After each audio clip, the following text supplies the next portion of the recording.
Welcome to Apologetics and Prophecy, the official podcast of Calvary Solid Ground, a remnant church in Orangevale, California. I am Pastor Jed, and I will be your host as we bring you Bible studies and updates put through an apologetical and biblical lens to see just how close we are to the return of our Lord. Thank you for joining us today.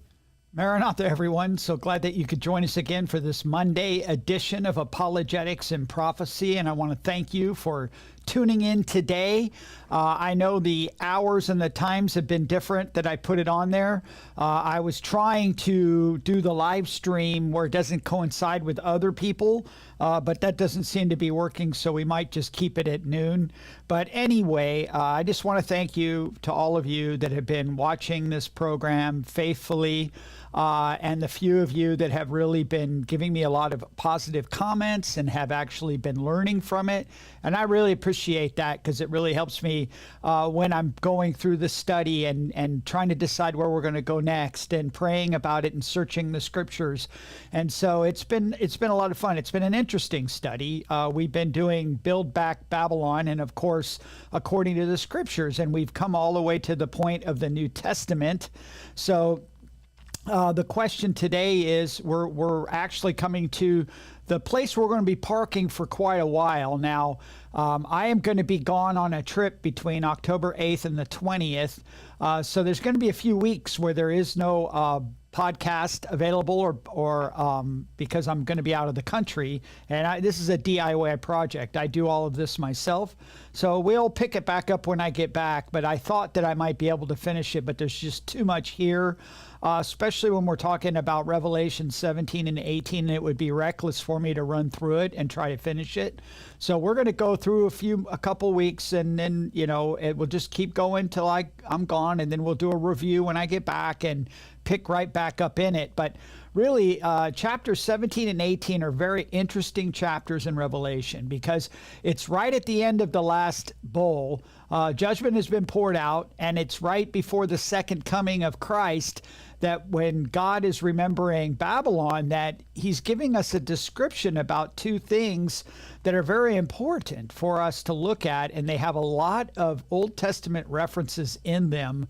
And we're going to have to ask ourselves the question, is it literal, figurative, allegorical, or what? What's going on here with these two chapters in Revelation that are, very parenthetical, but they're dealing with something very important that I think is important for us to understand what it is. And of course, we do not take an allegorical view of the scriptures, but we're just throwing it out there because a lot of people have, because of the figurative language being used in Revelation 17 and 18. So we're just going to go ahead and pick it up and remind ourselves about the book of Revelation, and that we have to remember the book of Revelation expects you to have a working knowledge of the Old Testament. There are over 400 references to different places in the Old Testament in the book of Revelation. And it's so important that we know. You have to be a Bible student in order to understand the book of Revelation. And we know that at the beginning of the book of Revelation, that we are told in the book of Revelation in chapter 1, verses 1 and 2, the revelation of Jesus Christ, which God gave him to show his servants things which must shortly take place. And he sent it and signified it, or signified it, by his angel to his servant John, who bore witness to the word of God and to the testimony of Jesus Christ and to all things that he saw. And so this revelation of Jesus Christ that Jesus gives to John, and it's given to John. Let's get back here. That Jesus gave to John and signified it or signified it by his angel to John. And so there are signs, there are symbols, there are figurative languages talking about a literal futuristic thing that was going to happen. And we have to understand that Bible prophecy is that way. And so that shouldn't surprise us when we get to Revelation 17, where we're at today. In Revelation 17, verses 1 and 2, then one of the seven angels who had the seven bowls came and talked with me, saying to me, "Come, I will show you the judgment of the great harlot who sits on many waters, with whom the kings of the earth committed fornication, and the inhabitants of the earth were made drunk with the wine of her fornication." So, John is given this message from one of the seven angels who had the seven bowls, and said to him, "Hey, I'm going to show you the judgment of the great harlot who sits on many waters." Now, we know later on we'll see that many waters is the nations and peoples of the world. So it's language talking about the many waters, and that, remember, the first beast came out of the sea of humanity. That's what you have to remember. That, like I said, it's signified, and these things are important for us to see. But we have to understand there's a judgment coming for a great harlot, and we'll talk about that in a minute, who sits on many waters, which we know is the sea of humanity, right? With whom the kings of the earth, these kings that run different kingdoms of the earth, have committed fornication, and the inhabitants of the earth were made drunk with the wine of her fornication. So we're going to come back to that to describe that. But the first thing that before we get back to that, because it'll all make sense before we leave today, but you have to understand there's a great harlot committing fornication with all the kings of the world and all the sea of humanity. She's sitting on the sea of humanity, and all the inhabitants of the earth are drunk from the fornication or harlotry, which the Bible describes, and we'll talk about in a minute. But it goes on something very interesting that we need to pick up on, because we picked up on it before on our way here. So we need to look at it and review it again, because it's here in the scripture. And that is verse 3. 17 verse 3 says, "So he carried me away in the spirit into the wilderness, and I saw a woman sitting on a scarlet beast, which was full of names of blasphemy, and having 7 heads and 10 horns." So we already know, and we'll get into that, because the chapter will describe itself about the scarlet beast that has the 7 heads and 10 horns. We've talked about that before. We know that's the beast kingdom. The scarlet woman, the woman sitting on the beast, the scarlet beast, the woman sitting on the beast is not the Antichrist kingdom. This is the woman that sits on it, and we'll figure that out in a minute. But notice that it's the spirit. So he carried me away in the spirit into the wilderness, and he saw a woman. The wilderness and woman. Now remember, it's very interesting, because that takes us back to the book of Zechariah, which was a post-exilic book, which happened after Babylon was conquered by the Medes and the Persians, which show that there's still a future for Babylon, which points to this chapter here. But I find it very interesting. If you didn't know, the name Zechariah means Jehovah remembers. Jehovah remembers.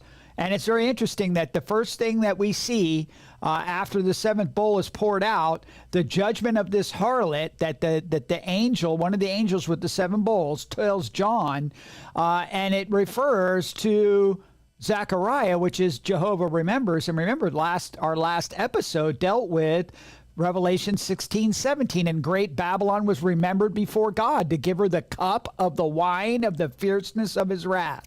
So I think, Jehovah remembers, God remembering, all of these things is you have to remember, it's not that God forgets, but it's important for us to remember now Zechariah, which is interesting, because Zechariah is prophesying about the nation of Israel and how God will not forget her and the kingdom that is coming. And it deals with her history. You get all the way to chapter 14 and you deal with the visions of the history of the Jews. And that's where we get a lot of our timeline of what will happen to Israel in the 7-year tribulation period, the 70th week of Daniel. So the fact that Jehovah remembers Israel, but Jehovah also remembers Babylon, and it's tucked in the middle of this book, Jehovah remembers, or Zechariah, is this one vision that we're going to review right now. And of course, that is from Zechariah 5 through 11. And then it says, "Then the angel who talked with me came out and said to me," now notice it's an angel, right?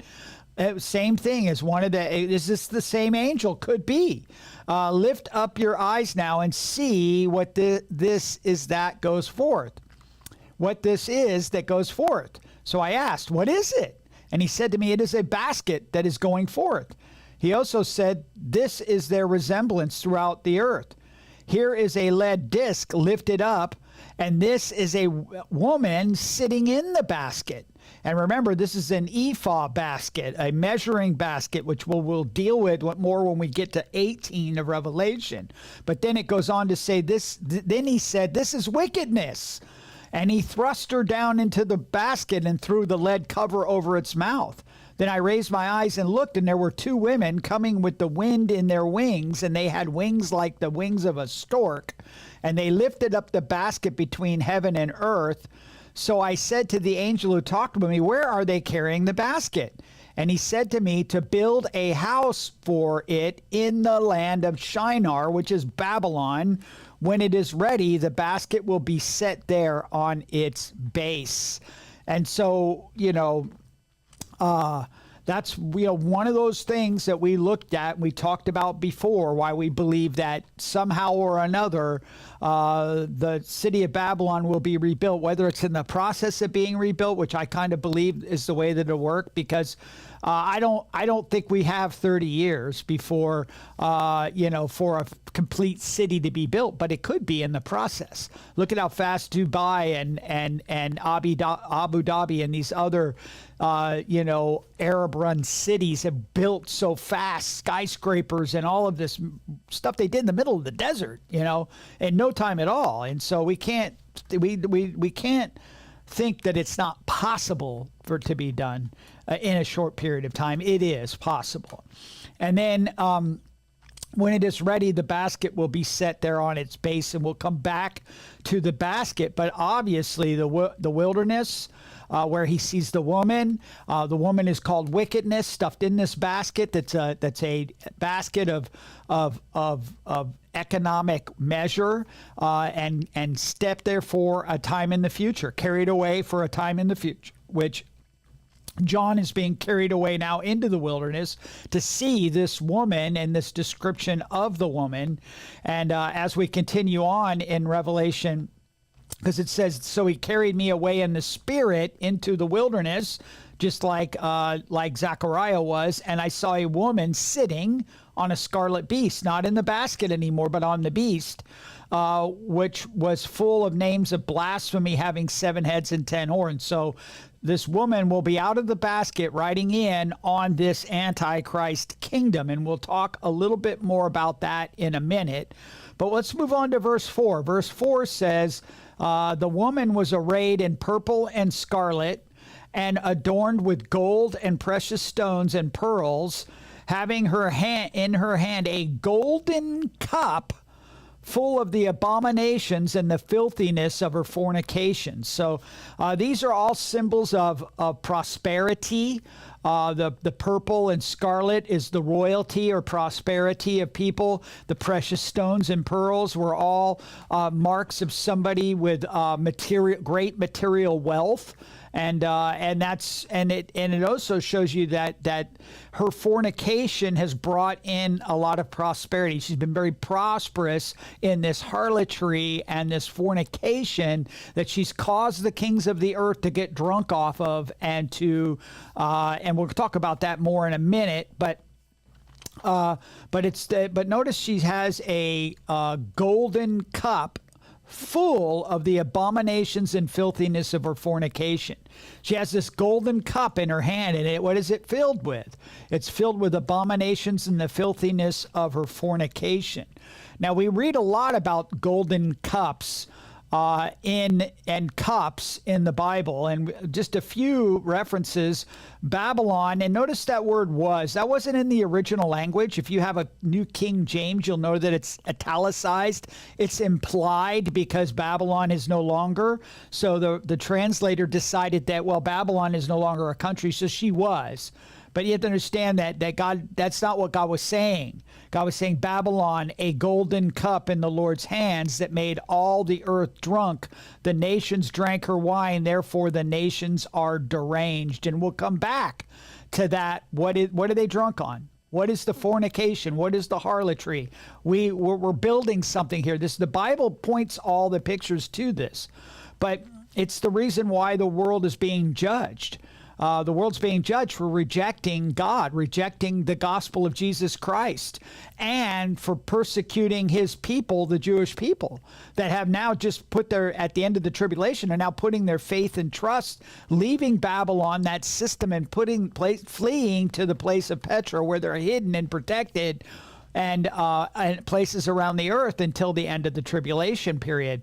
But the whole world, they're drunk on this fornication, and the nations, therefore, and Babylon was the beginning of it all. And that's what we'll talk about here in a minute.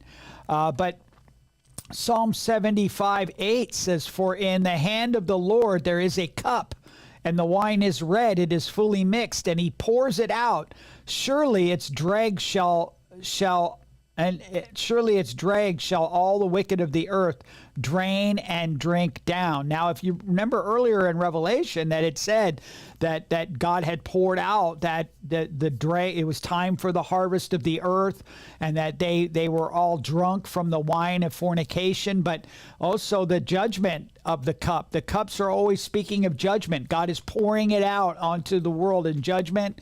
It's being drunk by the kings of the earth, the judgment of the Lord coming. Babylon was a gold cup in the hand used by God to spread this around the world for those that would reject God. It's the origin of it. And also Jeremiah 25:15, "For thus says the Lord God of Israel to me, take this wine cup of fury from my hand and cause all the nations whom I send to drink it." It's interesting. Jeremiah was given a cup, said, "Hey, go take it to all these different nations that you prophesy." And Jeremiah prophesied the future judgment on all the nations of the world that would happen in the end of the tribulation period. And so some very interesting stuff. And we'll come back to a lot of Jeremiah 51 and 52, 50 and 51, when we get farther into this.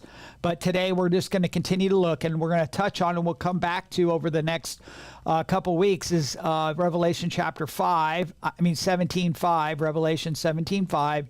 Speaking of this woman riding this beast, it says, "On her forehead a name was written, Mystery Babylon the Great, the mother of harlots and the abominations of the earth." This is the New King James Version, which I use, but it's actually a bad translation.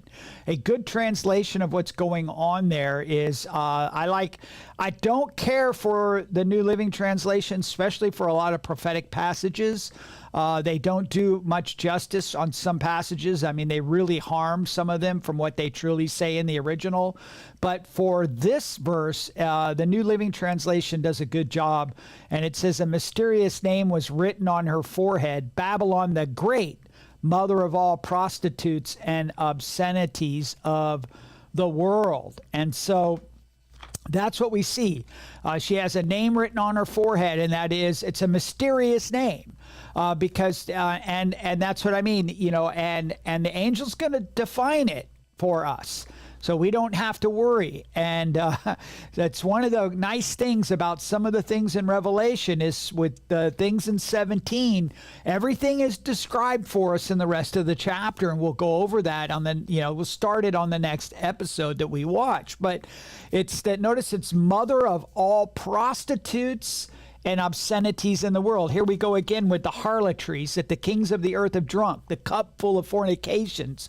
Notice that the sexual promiscuity is that this woman is Babylon the Great, who is the mother of all these prostitutes and harlotries and all of those. The cup was full of wine that the kings have drank, and they were drunk off her fornication.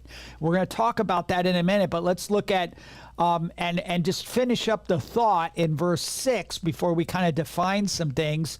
And that is in verse 6, "I saw this woman, she was drunk with the blood of the saints and with the blood of the martyrs of Jesus.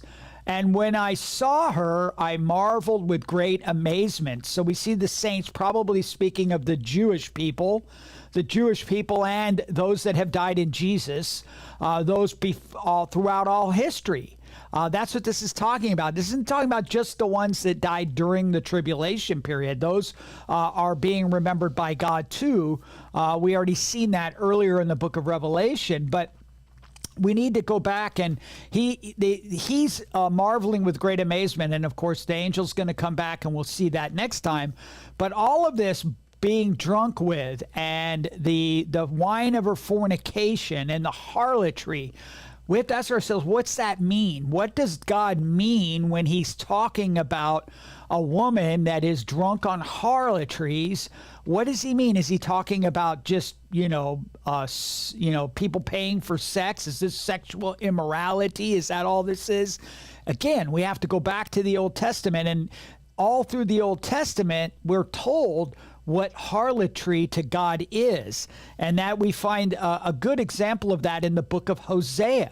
Hosea was a prophet to the nation of Israel. And the first 3 chapters are Hosea actually going and taking a wife who was a harlot and having children by her. And then she goes back out to her harlotry, and God has Hosea go and find her in the midst of her harlotry and take her back in, as God is using that as an example of what Israel was doing. And then he starts to describe it in the prophetic message from chapter 4 on.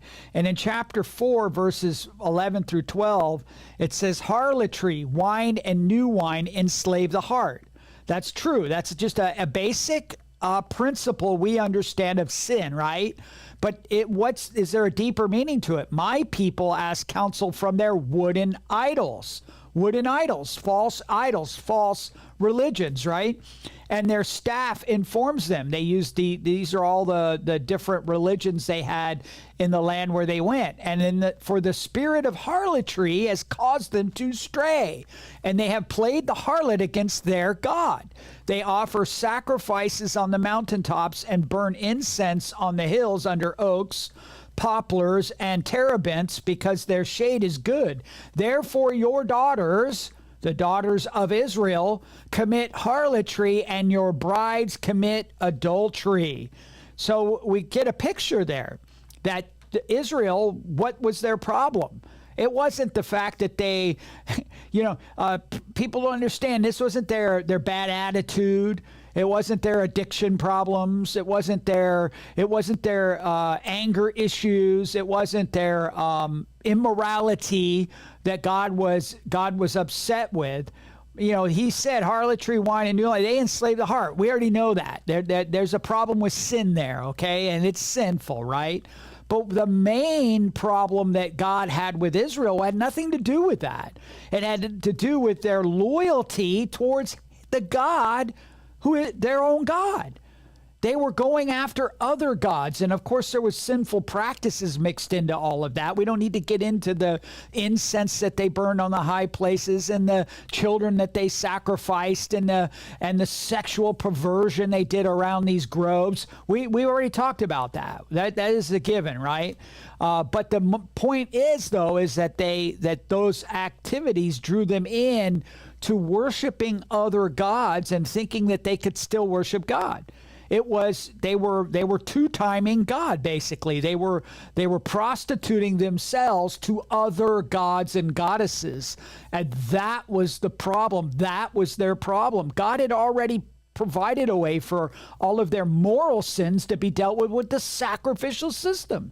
The law took care of that and made them right before his God, so that they could come with the fellowship offering and worship the God that has loved them and redeemed them and cared for them. But they chose to go after other gods. And that's a problem with today.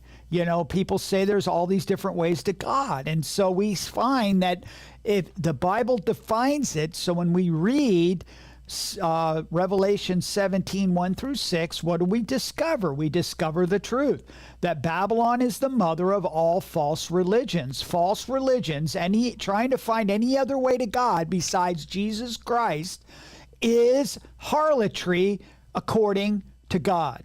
That's how he sees it. And so Babylon the Great, which we understand we went back to the time of Nimrod, is where all of these religious systems started. And they've been passed down to cultures and societies. The names have changed, but the spirit behind them is the same, and it is the mother harlot. She is the mother, and all of the daughters are all the false religious system. See, a lot of people looked at a lot of people say that, and a lot of commentaries from the Reformation point to this woman being the Catholic Church. The Catholic Church is not the woman here. The Catholic Church is a daughter of the woman. The woman is Babylon the Great, the city of Babylon where it all started. It is the spirit behind it. The king of Babylon is Satan himself.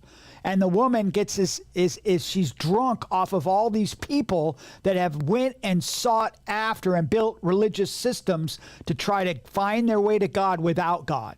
And we see plenty of that in the world today. Well, we already went through this a little bit, and as we're finishing up today, let's talk about that. Let's build our case. What do we see happening in the history of the world? We already went through the sins of Israel and their different gods and goddesses, and we're going to focus mostly on goddesses because this is a woman. She's the mother of all false religious systems. Do we see it going down? Now, remember, we just read one of the harlotries of Israel was Asherah, the Asherah poles, the groves that they were in. Remember, we went through this earlier. She's the Semitic goddess of sexuality, mother of gods, and wife of Baal. 3 forms. She's an idol, a pillar, and a tree trunk, and it's too pornographic to show. Of course, where did she come from? She's from the Semitic, but she came from the Sumerian gods, which were the Sumerian queen of heaven. She's Sumerian, which is the area of Babylon. She's the goddess of the sky, fertility, and guess what? She's the mother of all gods, the mother of all false religions.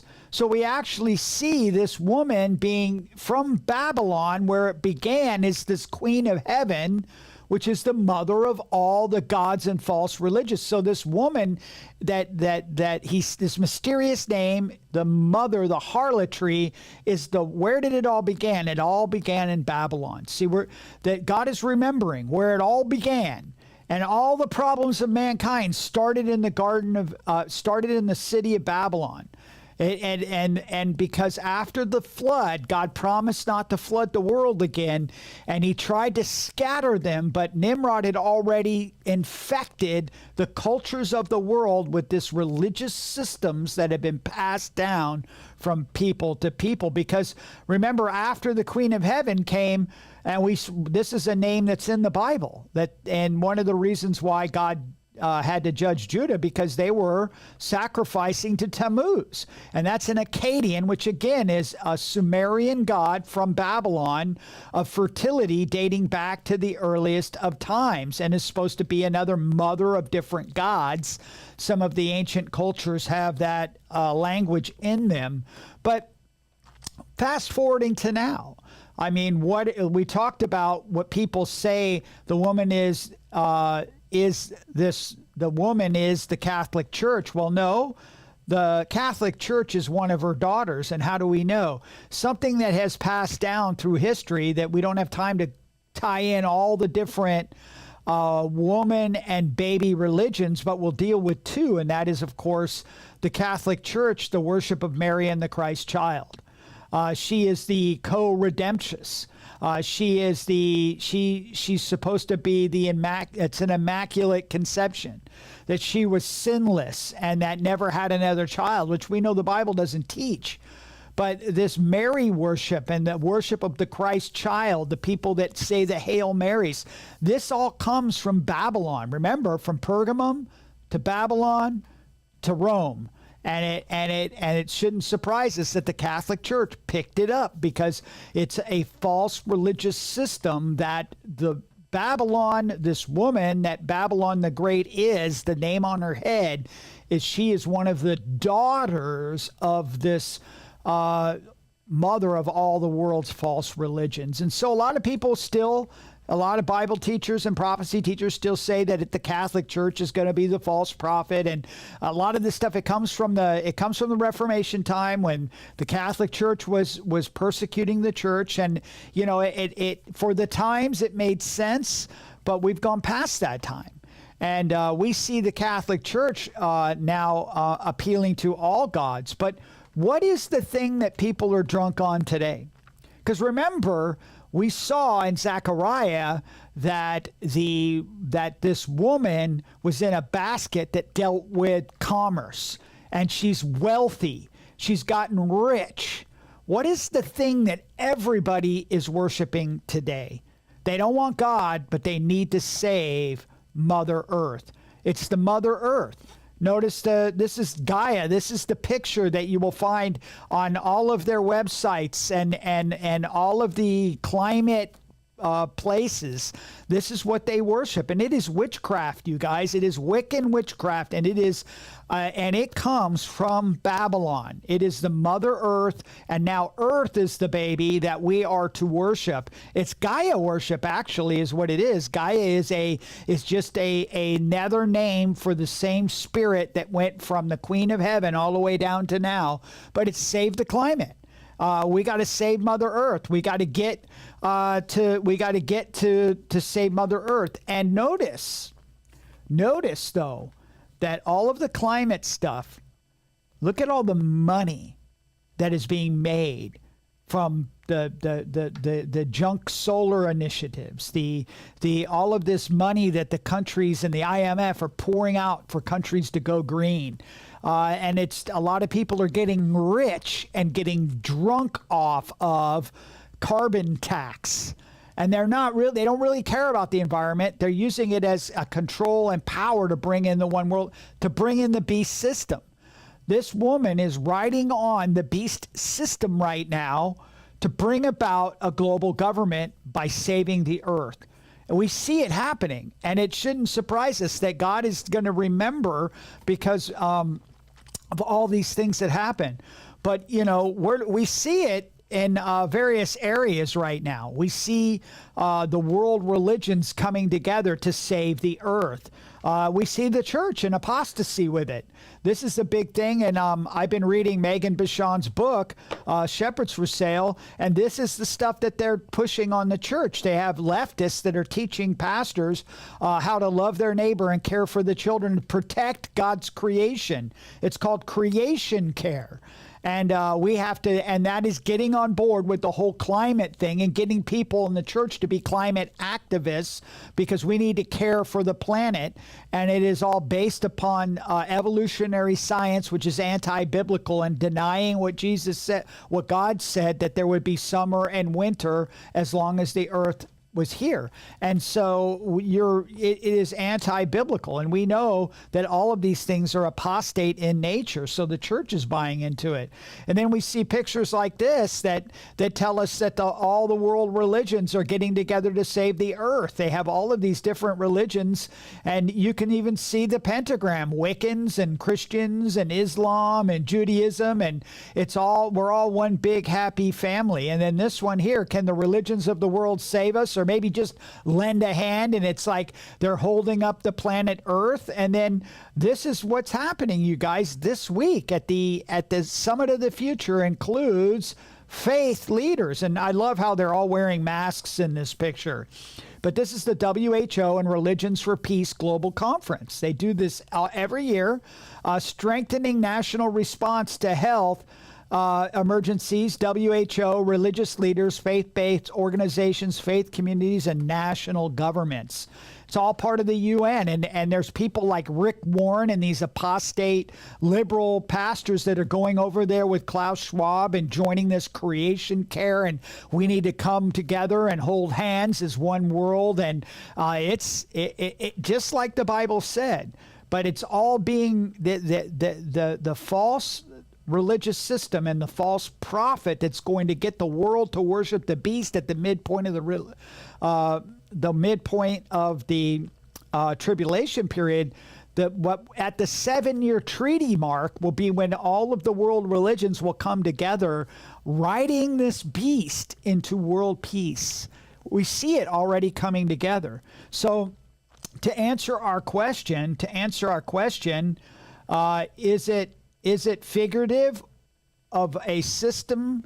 It's figurative of a system that started in a literal literal city. So it's a system, but it's a city. Is it literal or is it figurative? And I say yes, it's both. It's a city, but it's also a system that started in a city that God is remembering.